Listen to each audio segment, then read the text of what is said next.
Okay, okay. This is the housing of the water pump. I've successfully removed it. Look at the 40 water pump here. Look at how it looks like. This is the 40 one.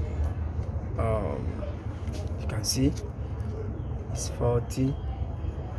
So I've successfully removed it from the housing. Now this is the new water pump. This is the new one, and this brand is Tibao. You can see it. It's Tibao GWT92A.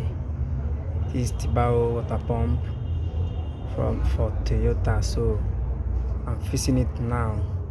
Then this is the seal. This is the gasket.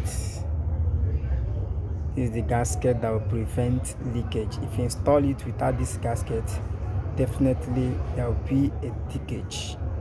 Heavy leakage will occur. So this is the process. So you put this, you apply your gum, you apply your gasket gum, then after that